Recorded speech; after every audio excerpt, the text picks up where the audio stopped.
Une précaution, quand on travaille sur l'interculturalité, et une précaution qui s'impose avant tout le reste, et je veux qu'elle vous accompagne durant toute cette séance, ce sont les grilles que nous allons manipuler, sont potentiellement puissantes mais dangereuses si on les utilise mal. Premièrement, elles décrivent des tendances moyennes, des probabilités à l'échelle de grands groupes.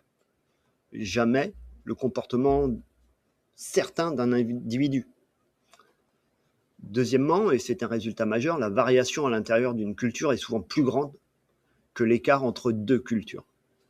Autrement dit, vous trouverez des Français très collectivistes et des Japonais très individualistes, alors même qu'ils sont au sein d'une culture qui préconise, qui fait prévaloir les autres valeurs. Troisièmement, les cultures ne sont pas des blocs homogènes et immuables. Elles sont métissées, traversées de générations, de classes, de trajectoires migratoires. Le grand risque s'appelle l'essentialisme, réduire une personne à sa culture supposée et lui prêter d'avance les comportements que l'on associe à sa culture. C'est le cœur de la critique adressée par Max Sweeney à Hofstede en 2002. Donc la règle d'or, c'est que ces dimensions servent à formuler des hypothèses qui sont à vérifier, jamais des verdicts. Elles éclairent, elles ne prédisent pas. Il faut garder cette boussole éthique allumée en permanence.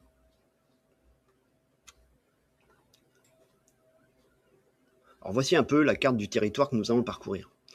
La recherche interculturelle s'est construite autour de quelques auteurs majeurs. Edward Hall, que j'ai déjà mentionné, était un anthropologue américain et il a ouvert la voie dans les années 50 jusqu'à 1980 avec deux idées clés, le contexte de communication et le rapport au temps. J'y reviendrai un peu plus tard. Hofstede, à partir d'une immense enquête menée chez IBM, a proposé des dimensions chiffrées qui permettent de comparer les pays. C'est l'approche la plus connue et la plus discutée. On y reviendra également. Trompenars et Hamden Turner ont formulé la culture comme une série de dilemmes. Par exemple, est-ce qu'il s'agit d'une règle ou de relation, d'individu ou de groupe, et ainsi de suite.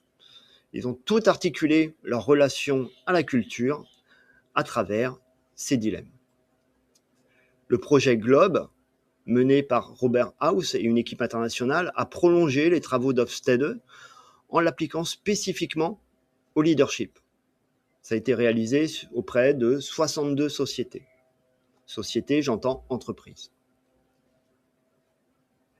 Iri Barnes, sociologue français, apporte un contrepoint qualitatif précieux.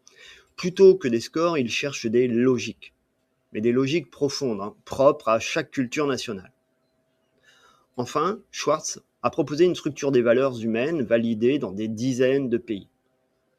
Ce qu'il faut retenir, c'est que ces grilles ne s'opposent pas entre elles, elles se complètent. Un bon praticien va les croiser selon la question, selon le contexte dans lequel il est, la question qu'il se pose.